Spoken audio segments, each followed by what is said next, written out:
até dias 22 horas. Ah, Manuel, o que você fez, Manuel? Você fez a Mulheres de Atenas, né? Manel. Eu não. Graças a Deus! Graças a Deus! Graças a Deus, o Manel fez Mulheres de Atenas. Gente do céu! Aleluia! Gustavo, coloca aí o aleluia aí para nós. Sofia, Sofia, eu vou pegar aqui, ó, minha canetinha verde, porque eu não sei, viu? Você fala que eu sou doido mais uma vez. Coloca um aleluia para nós aí, Gustavo. Aquela musiquinha que você colocou, aleluia.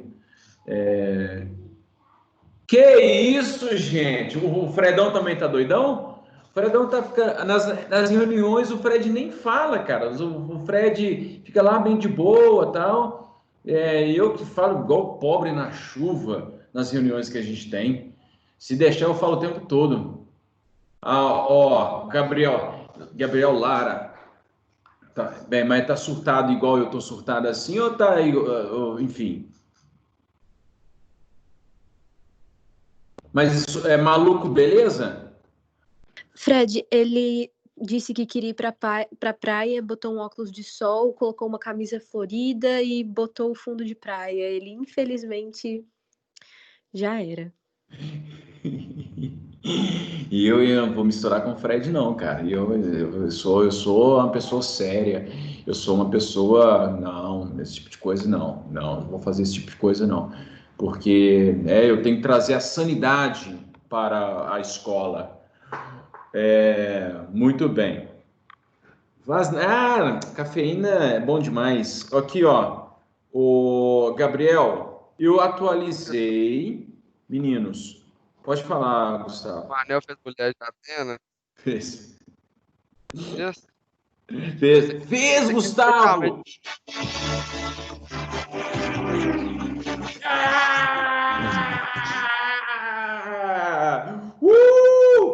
Tererê, tererê. Aê, Manel! Muito bom, valeu, valeu, Gustavo. o, o Gabriel, eu coloquei aqui o link do Kahoot.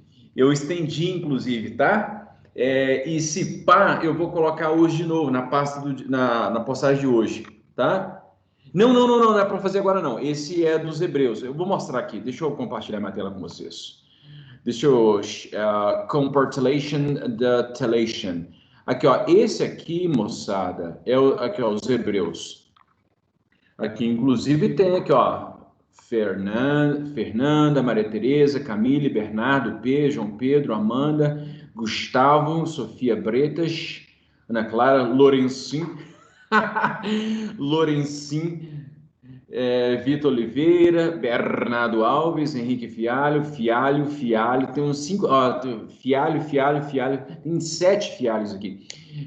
Gustavo, Amanda, Henrique Viana, esse aqui, ó.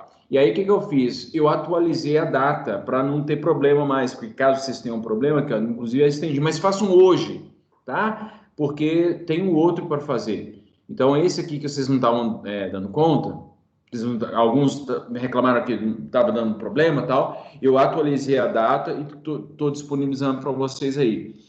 Mas ele está aqui em El Conexa. Vai, Conexa! Vai, Conexa!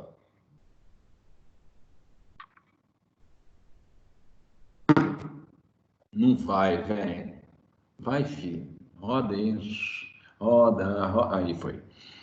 E aí, aqui no Conex, eu coloquei esse link dos Hebreus. Que dia que eu coloquei? Deixa eu mostrar de novo, porque eu já mostrei para vocês e vocês não prestam atenção. Edmar, que dia que você colocou o link para gente jogar os Hebreus? Ô, José Creuso, presta atenção na aula, José Creuso, para não ficar repetindo a informação. Que dia que eu coloquei, gente? Aqui, ó. Tá aqui, ó, passa do dia 20/7. Tá aqui o link aqui, ó. Vocês clicam aqui, tá? Aqui. Inclusive, deixa eu ver se é o mesmo que eu coloquei aqui na fonte para vocês. Aqui, ó. É o mesmo link, tá? Então é só entrar lá.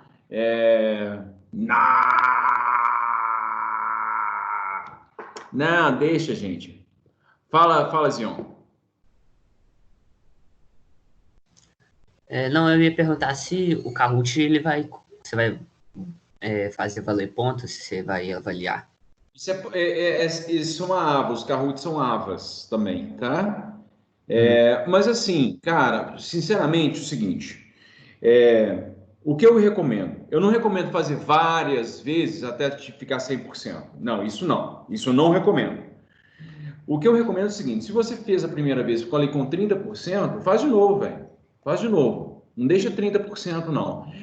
Mas, Zion, do fundo do meu coração, a gente não sabe como é que a gente vai pegar essas avas e vai transformar isso em nota depois. Porque isso é ponto da atividade, medida em porcentagem.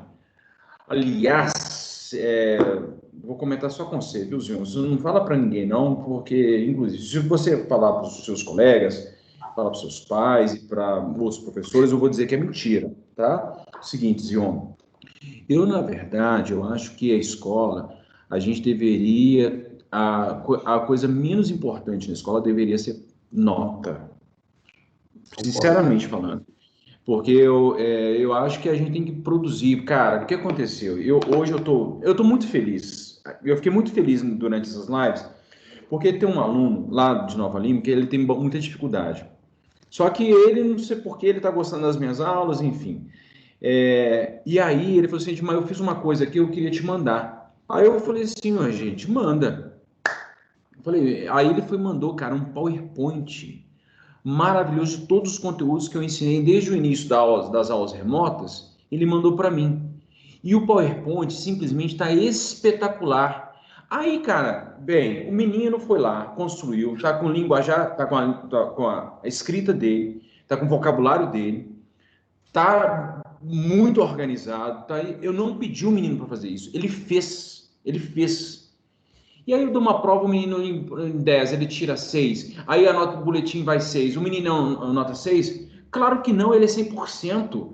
O menino fez simplesmente aquilo que eu sempre sonhei, aquilo que eu sempre quis que os meus alunos fizessem, que buscassem um conhecimento por conta própria, de forma autônoma, sacou? Então, tipo assim, entretanto, a gente tem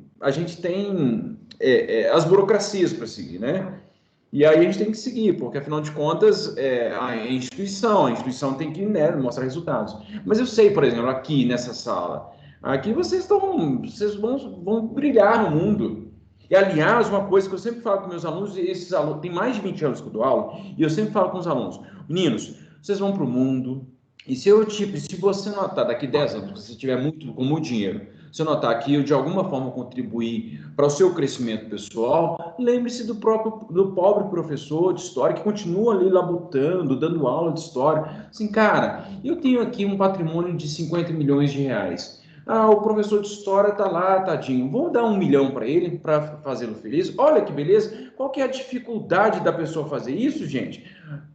Enfim, mas o que acontece? Eu tenho certeza que vocês vão brilhar no mundo, vão, porque vocês estão aí, se jogam, quando vocês querem, vocês fazem. E aí vocês vão ter que encontrar onde que vocês vão colocar o coração de vocês. É isso que vocês têm que encontrar. Uma nota de história não vai definir o seu futuro. O que vai definir o seu futuro é onde você vai colocar o seu coração. E é isso. Tá? Então a gente faz um monte de coisa chata, e onde que eu coloco meu coração? É quando eu estou com vocês. E eu não estou falando isso demagogicamente, não. Eu só sou professor porque tem aluno. E eu gosto de aluno, eu gosto das pessoas, eu gosto das pessoas que estão em formação. E é isso. E aí nisso eu não penso em salário, não penso nas burocracias, não penso nas chatices, não penso em nada. Eu só penso em vocês. E aí, quando eu chego na sala de aula e vocês olham para mim e sorriem, ganhou meu dia. É isso. Eu preciso de muito pouco para viver, apenas um sorriso de um aluno alegre e feliz, que está ali contente por eu estar presente na vida dele. Pronto. Essa é a minha felicidade.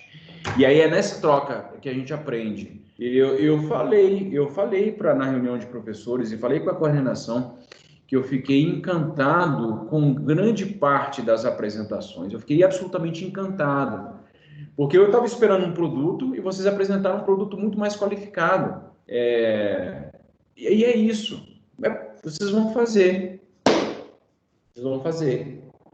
Tá bom? Você continua com a mão levantada, Zion, mas Não, já eu só falou. esqueci de baixar, mas que isso, falou tudo. Nota no final. Não importa nada. Isso aí. Moçada, então é o seguinte. Deixa eu ver aqui então. Ó, tem aqui os Hebreus, que eu coloquei lá na segunda-feira, tá aberto ainda, quem ainda não fez, tá? Então, eu até mandei. Você viu, né, Kaique, que eu te mandei lá o link também. Então, eu coloquei aqui para quem não fez, faça, tá? E tem um outro que é sobre aqui, ó, cadê? A Fenícios, Hebreus e Persas, que eu coloquei na postagem do dia 23. Aqui, ó, tá no dia 23. Não é do dia 22, é do dia 23. Aqui, ó, dia 23. Vai, meu filho. Aqui, ó, tá no dia 23, a pastinha aqui, ó. Só clicar aqui, aí você vai para o outro. Esse aqui é dos Fenícios, Hebreus e Persas. E o outro, do dia 20, é só dos Hebreus. Beleza? Tranquilo? Deixa eu ver se alguém aqui mandou mais algum recadinho para mim. Meu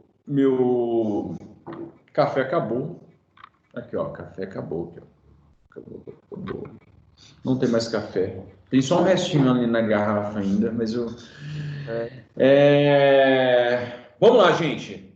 Vamos lá, que a gente tem avançar no conteúdo. É o seguinte, porque como protocolarmente toda última semana a gente vai ter uma aba oficial da escola, né? Todos os professores vão dar uma aba.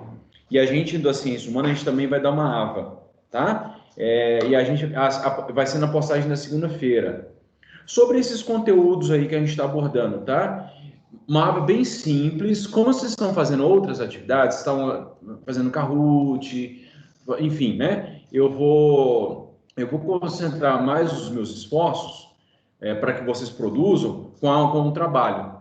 Então, a gente vai discutir o trabalho mais especificamente com as orientações na quarta-feira, tá? Na quarta-feira durante a live. Mas na segunda-feira a postagem vai ser o seguinte: as orientações, e vai ter especificamente lá um link com um formulário. Vocês vão clicar no link e vão ser metidos para esse formulário. Vocês vão responder algumas poucas questões lá. Vocês vão ter 1h30 para fazer, tipo, 6, 7 questões. Mas assim, a maioria de vocês vai terminar em 20 minutos no máximo, tá? Então é isso. Vai ser bem tranquilo. Aí, quando a gente tiver mais tempo para se organizar, para a gente pensar, a gente faz uma coisa mais robusta. Mesmo porque vocês vão ter simulado também. E aí o simulado vai ser uma oportunidade boa, assim, para vocês testarem o que vocês estão aprendendo ou não. E essa aba, especificamente, como a gente está no meio do processo, eu não vou exigir muito, não.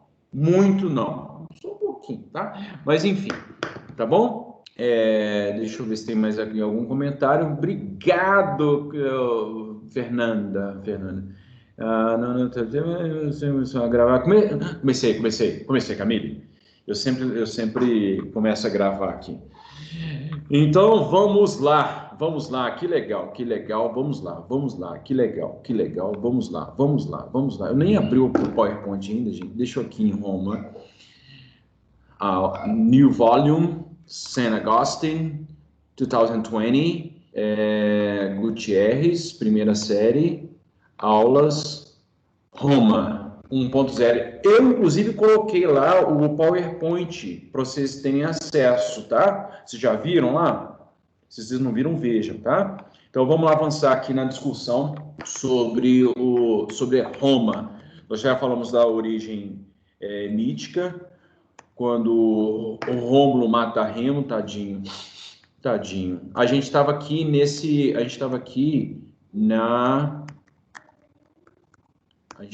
ó, nessa análise disso aqui, ó, da monarquia romana, né? Alguma dúvida por enquanto? Alguma questão? Lembrando que é o seguinte, Nós dividimos a história da Roma Antiga em 3 partes: o período monárquico, o período republicano e o período imperial, né? Bem, o período monárquico você tem a presença de um rei absolutista, não, desculpa, um rei com o Senado, não é absolutista, esquece absolutista. Nós temos a presença do rei com o Senado. Então, é uma espécie de monarquia parlamentar. O rei tinha poderes limitados, como eu já mostrei para vocês. Eu estava dando aula sobre absolutismo para a segunda série, por isso que eu falei absolutismo. O rei tinha poder limitado, o Senado limitava o poder do rei. O rei não podia fazer qualquer coisa. O rei não faz qualquer coisa. Muito menos o presidente, tá? Presidente que disser assim, eu sou a Constituição, está falando uma besteira. Tá? Então é o seguinte, o rei Luís XIV, inclusive, está não tem nada disso aqui. Aqui em Roma, não, filho. Em Roma, se Luís XIV baixasse lá em Roma, eles iam mandá-lo para jogar no Rio Tibre. Bem, o que acontece? O rei, então, ele tinha poder limitados pelo Senado. O Senado era feito por quem? Pelos anciãos. A gente não fala anciões, não, nem anciães, não, é anciãos, tá? Pessoas mais velhas. Inclusive, isso criou uma tradição. Há um limite de idade para mínimo, né? Um mínimo de idade para você ser um senador. Então, isso é uma tradição da antiguidade. O Senado era composto pelas pessoas mais velhas, né? Então, o corpo legislativo, aquele que legisla, aquele que cria as leis ou vigia as leis, enfim, era feito pelos anciãos. E esses anciãos, então, limitavam o poder. Basicamente, esses anciãos eram compostos por patrícios, que se diziam herdeiros familiares dos fundadores de Roma. Então, os patrícios, que eram os patricinhos, que dominavam ali a região. E o restante da população ficava à margem. Durante o período monárquico, até que isso não foi especificamente um grande problema. Claro que é sempre um problema. Uma sociedade muito desigual sempre vai gerar muitos pontos de conflito. Mas os conflitos se darão de forma mais explícita durante o período da República, em que vai haver várias revoltas, inclusive de escravos, mas vai haver revolta dos plebeus e por aí vai. Mas no período monárquico, você tem uma prevalência, você tem uma hegemonia da presença política dos patrícios, porque as outras pessoas não eram consideradas cidadãs plenas de direito. Bem, mas acontece que a passagem da monarquia para a república se dá justamente quando os plebeus começam a querer fazer parte também do governo. Acontece que o último rei, o Tarquínio, ele tentou se firmar mais o poder, daqui a pouco a gente vai ver especificamente. Ele se junta lá com os plebeus e aí tenta se tornar um rei absolutista e o Senado não aceita. Bem, deixa eu ver se tem mais alguma coisa. Depois vocês deem uma olhada aqui, qualquer coisa, qualquer questão que vocês tiverem dúvidas, vocês podem me chamar depois. Mas basicamente é o seguinte, a monarquia ela entra em crise, ela entra em colapso e ela chega ao fim justamente porque pela tentativa do rei, o Tarquínio, o Soberbo, e outra coisa importante. Esses nomes aqui, geralmente, são dados porque os sobrenomes é uma coisa posterior. Então, as pessoas geralmente tinham um nome, que geralmente era um nome de outra pessoa também, né? E o que diferenciava uma pessoa da outra era alguma qualidade pessoal, física ou psicológica da pessoa. E o Tarquínio é tido como soberbo porque o que ficou para a posteridade foi a tentativa dele se tornar um rei absolutista. Então as pessoas chamavam esse cara um soberbo, esse cara aí é um mandão, manda-chuva, enfim, né? Mas ele vai ser deposto pelo Senado em 509 a.C. Então a monarquia dura de 753, mais ou menos, até 509. Tá? Quando ele é deposto. E os etruscos foram expulsos de Roma, foram expulsos da cidade de Roma. Os etruscos moravam, lembrando bem, os etruscos moravam numa região um pouquinho aqui acima. Roma está aqui, ó. Roma está aqui, os etruscos vão um pouco para cima. E os etruscos eram uma civilização muito desenvolvida, que aí dominou por um tempo Roma, por 2 séculos. Engraçado, né? Porque quando a gente pensa assim no passado, parece que é rápido, né? Começou em 753, acabou em 509. 2 séculos. Como se fosse, tipo, né? Foi ontem, né? Acabou antes de ontem, semana passada. Não, é muito tempo. São 2 séculos de domínio etrusco sobre a região. Mas os etruscos foram expulsos. Roma vai ter treta com os etruscos por muito tempo, vários outros séculos, até que no final das contas, com a expansão territorial no período republicano, os etruscos vão ser acoplados, vão ser assim, tragados pelos romanos. Bem, o Tarquínio, o soberbo, tentou se tornar um déspota, um rei absolutista. Déspota aqui é um nome... eu já associo a palavra ao conceito, à realidade, então eu sempre penso déspota como uma palavra que remete a alguma coisa ruim. Mas se você pensar só a palavra déspota, flor. Déspota é até mais bonitinho que flor, inclusive. Mas enfim, déspota aqui entendo como rei absolutista. Porque no final das contas, o que ele queria? Acabar com o Senado. Aí você pensa assim, nossa, cara, por que a gente está dando tanta ênfase nisso? É porque é o seguinte, a passagem da monarquia para a república se parece, guardadas as devidas proporções, também com a passagem da república para o império, quando o César é assassinado. E aqui o Tarquínio, inclusive, é só deposto e vai embora. Suma daqui, vai caçar, sei lá, alguém para você ficar, mas suma daqui. Acontece que apenas o golpe, a deposição do Tarquínio, foi apenas o ápice de um desgaste que estava já acontecendo. E por que esse desgaste estava acontecendo? Por causa da invasão de outros povos na região. Então, estava tendo ataque pelo norte, dos gauleses, que estavam atacando a região de Roma, e os gregos, que estavam na Sicília. Né? Tinham gregos no sul, aqui ó, a presença grega aqui, ó. Olha aqui, os gregos estavam aqui. Os gregos, inclusive, chegaram aqui, ó, chegaram até Nápoles, aqui, ó, os gregos aqui, ó. Os gregos estavam se espalhando aí por tudo quanto é canto, cara. Inclusive, o Platão chegou a vir para cá, para essa região também, por um tempo. Platão, mundo das ideias. Eu quero ir para o mundo das ideias, viu? Lá deve ser muito... Lá é tudo perfeito, cara. Lá, imagina chegar lá no mundo das ideias e encontrar a Camille, que já é perfeita, e encontrar a Camille perfeita. Imagina isso, gente. Você chegar lá no mundo das ideias e encontrar, o tipo ideal da Camille. Que coisa maravilhosa. Isso é uma alegria para sempre no meu coração. Então, os gauleses estavam atacando aqui a região, vindo do norte, e os gregos estavam aqui também com presença aqui atrapalhando a vida dos romanos. Então, a monarquia romana estava desgastada pela presença desses aqui também. E aí o cara tenta se tornar um rei absolutista. E o que acontece? O sexto... Como é que chama seu filho? Sexto. Como é que chama seu filho? Quinto. Como é que chama seu filho? Quarto. O sexto, que é o filho mais novo do Tarquínio, foi acusado, violentou uma jovem. E aí o que acontece? Os patrícios, aproveitando-se dessa fragilização, e aí dão um golpe para tirar e instituir a república.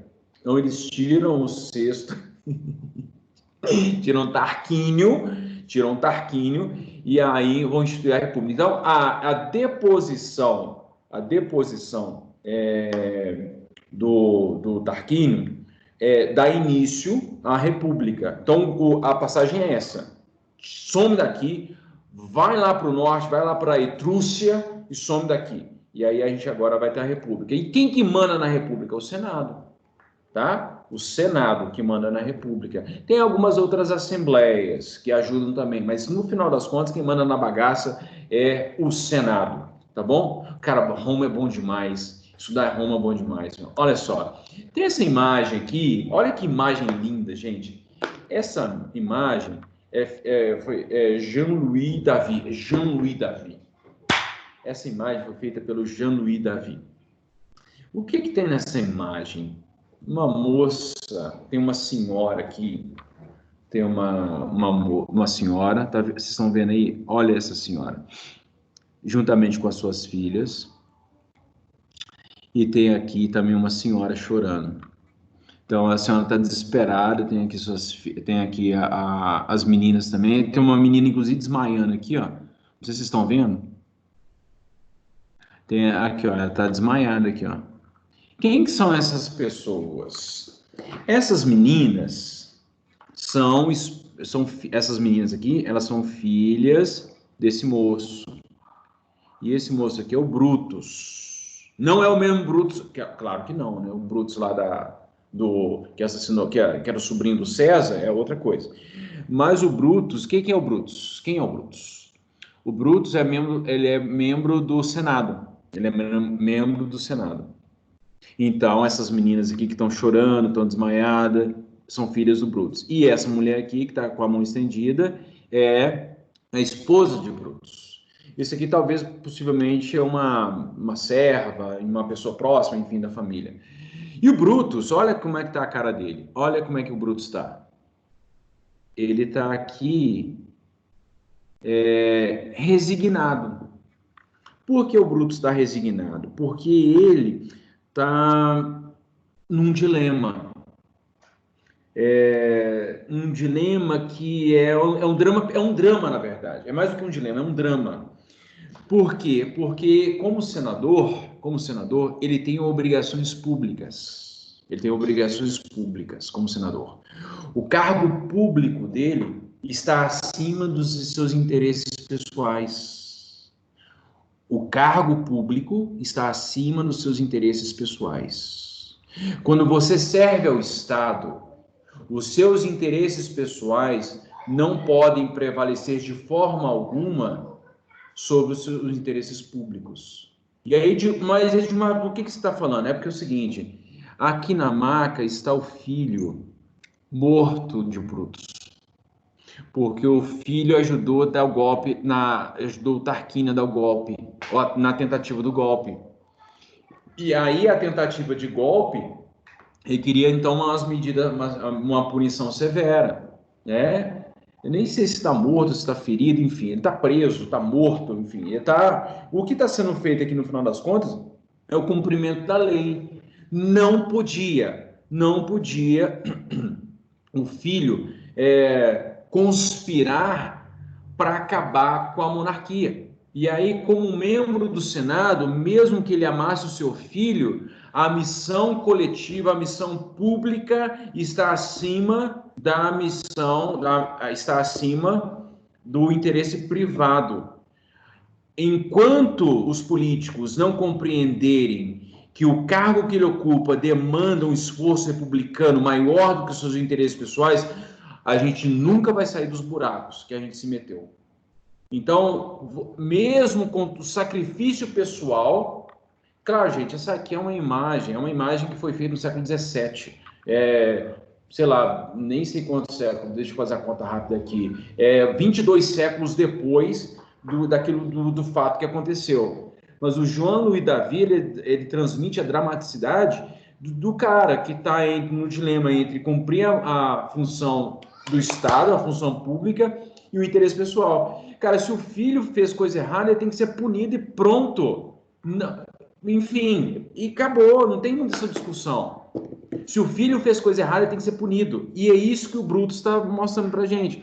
Por mais que doa ele ver o seu filho preso, morto, ele vai ter que cumprir a função dele.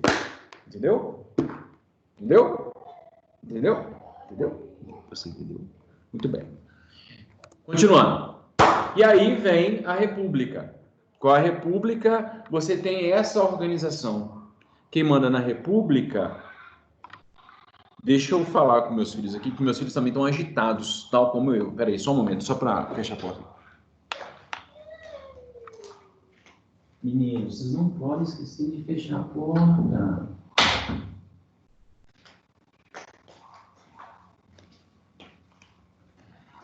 Voltei. Senão eles... Bem, o que vocês escreveram aqui?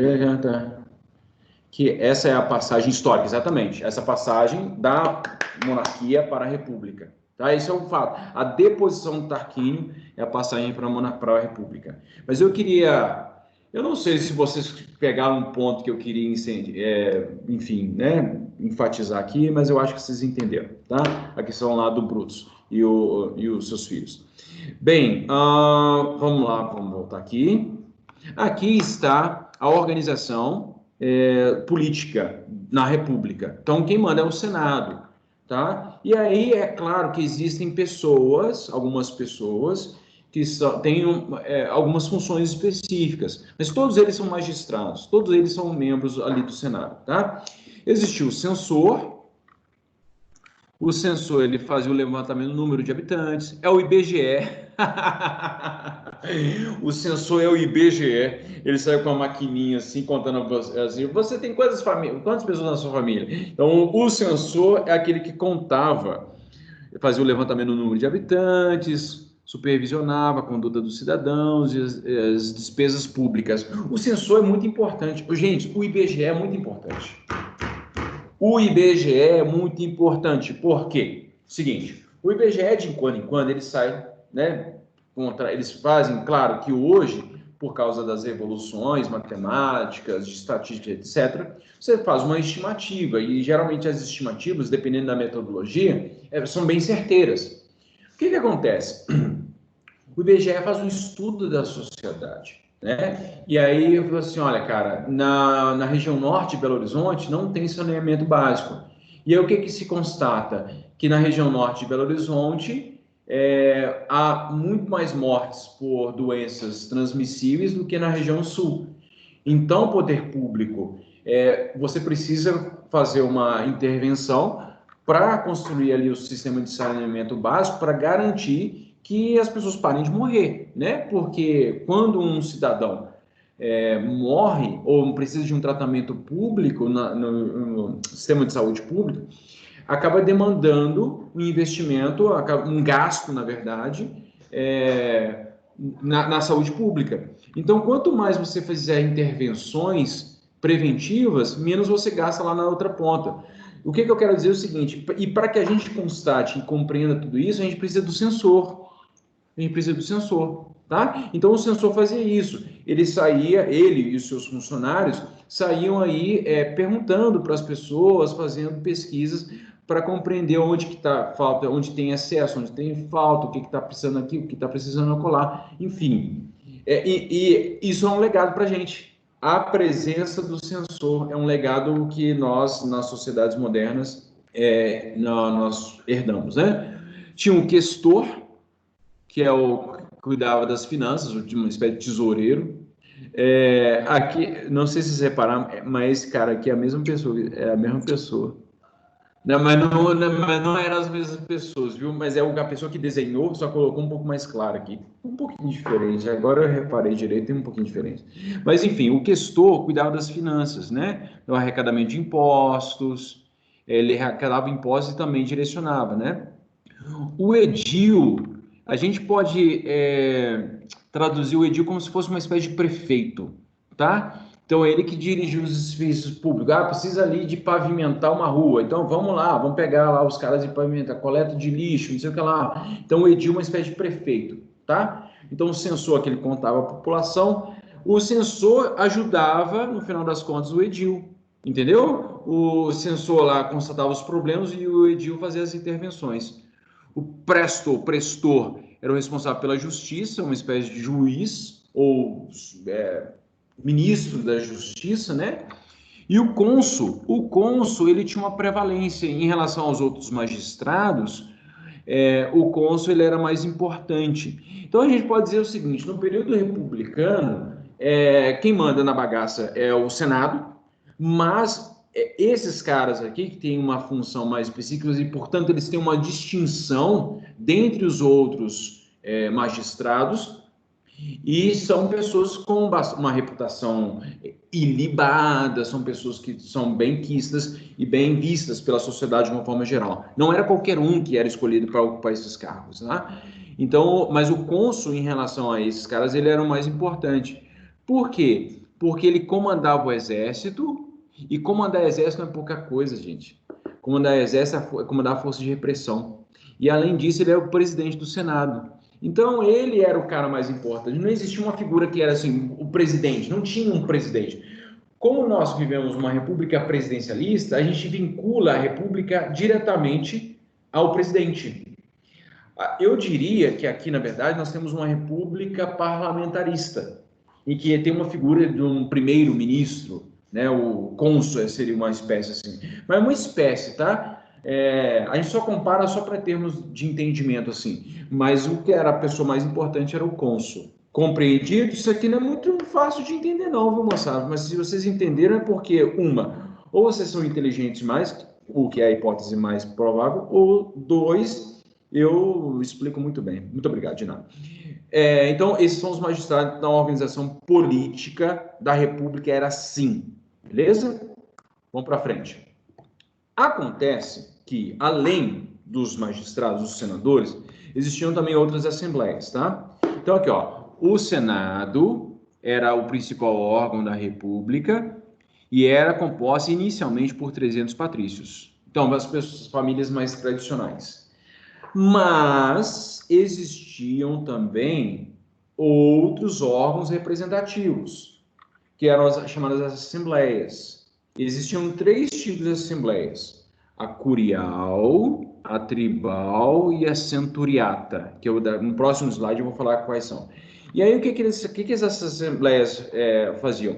Percebam que é o seguinte, lá em Atenas, na época da democracia, os cidadãos iam para a Ágora para discutir e ficavam lá debatendo.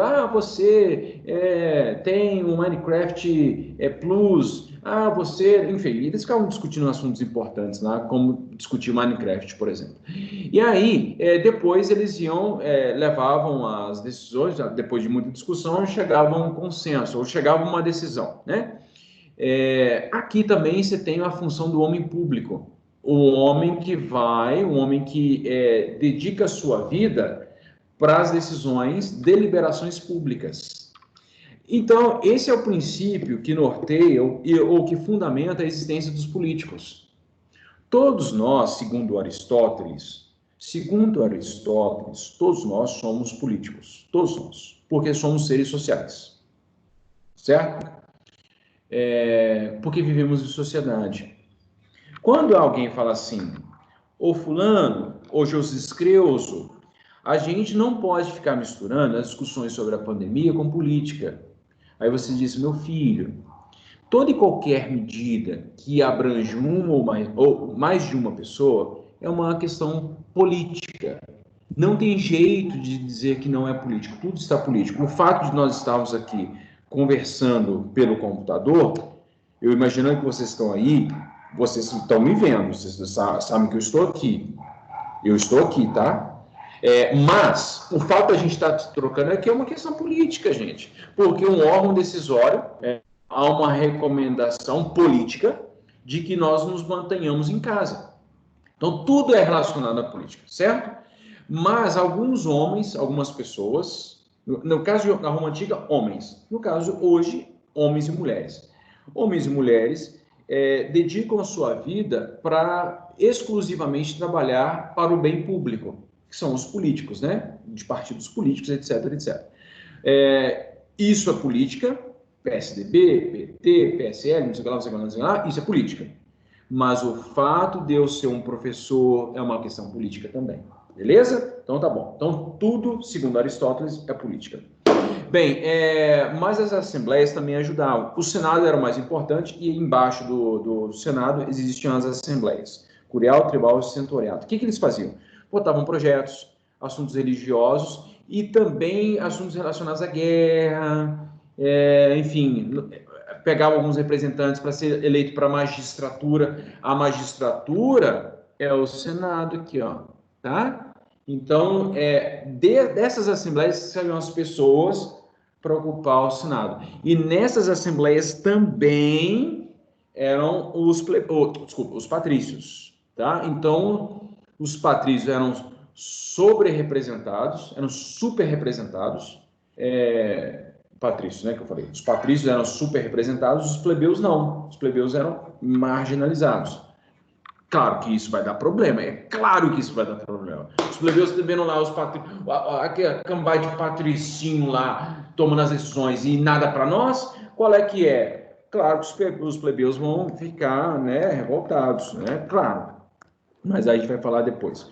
A Assembleia Centurial decidia questões sobre o exército, vai atacar, não vai reunir quantas mil pessoas, que tipo de roupa, é para passar perfume, não é para passar perfume, é para ir de sandália, é para ir de tênis, é para comprar um tênis da Nike de R$ 1.200, enfim, eles decidiam as coisas relacionadas ao exército, né? A Assembleia Centurial.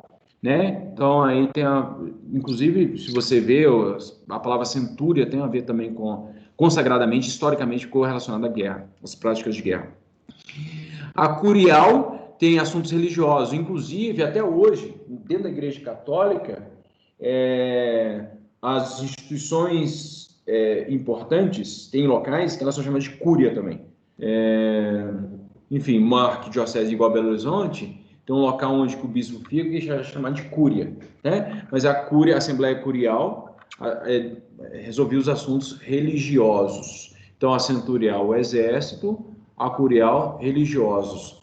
E a tribal resolvia, enfim, né? Votava nos magistrados, aqueles caras que iam ocupar o Senado, e confirmavam as leis. Aí lembra um pouco do que acontece hoje.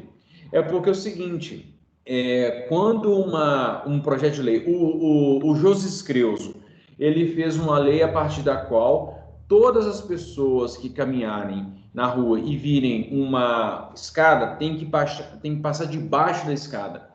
Aí o cara, ele é deputado, né? Então ele pega esse projeto de lei e manda lá para o plenário da Câmara dos Deputados, né? E aí aí as pessoas discutem, essa lei é muito importante, porque as pessoas têm que passar debaixo da escada mesmo, tá? Porque isso é muito importante, isso vai mudar a vida de todo mundo. Muito bem, então aí quando eles decidem se a lei é plausível ou não, aí mandam para o Senado. E aí depois que é discutido no Senado também, aí volta para o Parlamento para ser confirmado. Então essa tradição, desculpa, de uma assembleia confirmar o que o outro faz, vem dessa época também, tá? Para quê? Para equilibrar a gente.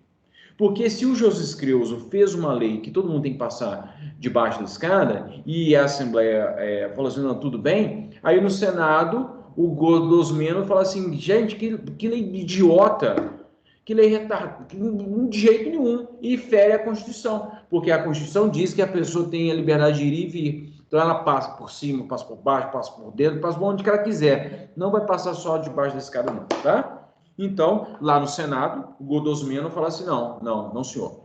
Essa lei aí, ela é ruim e não vai ser aprovada. Então, um controla o outro, entendeu? Por isso que é importante. Olha aqui, ficou feio, eu colori o negócio todo, aí ficou feio. Aqui tá a galera no Senado discutindo, gente. Olha que bonitinho essa imagem. Alguém tinha até mostrou na apresentação.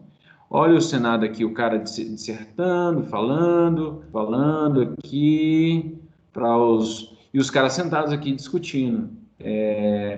Por isso, gente, que até hoje, em alguns órgãos públicos, existe a tradição de vestir bata, túnica, seja lá o que for. Então, porque isso vem lá da antiguidade. Aqui tem o Senado, que era aberto. Não sei se vocês estão percebendo, mas aqui tem um magistrado, possivelmente muito importante, a galera vendo aqui. Esse aqui está dando migué, ele está checando, na verdade, o WhatsApp aqui, ó, enquanto o magistrado está falando aqui, ó, ele é o cara se escondendo. E esse aqui está brigando com esse aqui, ó, dizendo, você está disfarçando aí, tá achando que eu não estou vendo, você mexendo aí no WhatsApp, mandando mensagem aí e tal, enfim. E aqui, mas é aberto, que o prédio é aberto. Aí a galera passando aqui, ó. Aí a galera do Exército, um guardinha aqui olhando, tal. Aqui tem um foguinho, né, para aquecer a galera, né, para fazer um churrasquinho depois. Mas é as pessoas mais velhas. Inclusive, o moço aqui tá com bengala, mostrando que é uma pessoa mais velha. E esse aqui, embora ele também seja mais velho, mas ele é crossfiteiro e ele gosta de ficar em pé para fortalecer a panturrilha. Enfim, o que acontece no final das contas, então? O Senado, né, discutia, aqui é uma imagem belíssima, mostrando o Senado romano. Bem, acontece... Oh, meu Deus do céu. Eu vou falar rapidinho aqui, ó.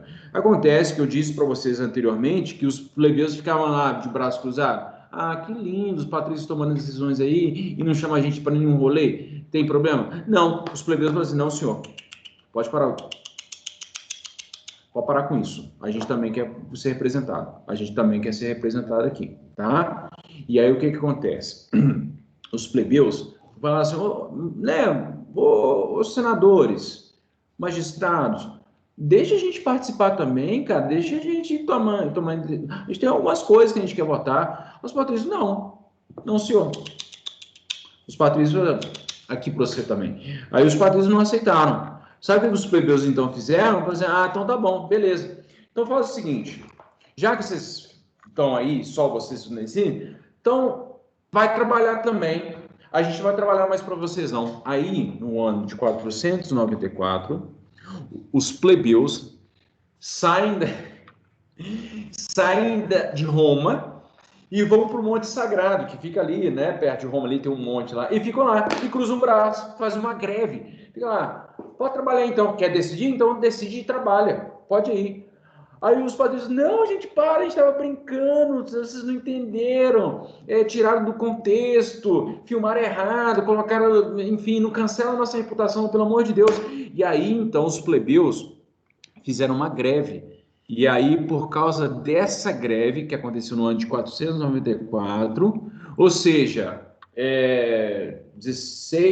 15 anos depois da instalação da República, os plebeus já conseguem um início ali da possibilidade de participarem. E aí eles conseguem um tribuno da plebe, que é uma pessoa que tinha o poder de veto, de vetar alguma coisa, enfim, ele também discutia, enfim, né, ponderava, mas enfim, então aqui, esse momento aqui ele é fundamental porque mostra a insatisfação dos plebeus de uma forma geral, em relação aos patrícios, que queriam mandar em tudo, e os plebeus só ficavam trabalhando. E muitos plebeus, economicamente falando, eles tinham uma grana lá, eles eram também, e eles queriam serem representados, né? Ô, gente, eu tinha tanta coisa para falar, meu Deus do céu. E aí a hora vai passando assim, eu não vou vendo, e eu achando que eu tenho mais meia hora para falar. Enfim. Professor, Ah, a sua ligação tá aqui de Paulo, a Paula foi cancelada, infelizmente. Vai ter no... Ô, Gustavo, deu uma travada, velho. Não consegui ouvir o que você tá falando, não. Liga pra Ana Paula e fala que ela não vai ter mais aula, vai ser 2 horários de história. Ah, só. Nossa, agora, mano. Ana Paula, tudo bem? Tudo bem. Professor Edmar aqui falando. Professor de História. Santo Agostinho, Gutierrez. Isso. Não. Gutierrez. Gutierrez. Ah, sim. Eu vou dar aula para os meninos da primeira série, viu? Até meio-dia. Tá bom? Ah, então tá bom. Gente, já falou que não pode. Infelizmente não pode, gente. E aí a gente vai ter que encerrar a aula por aqui mesmo.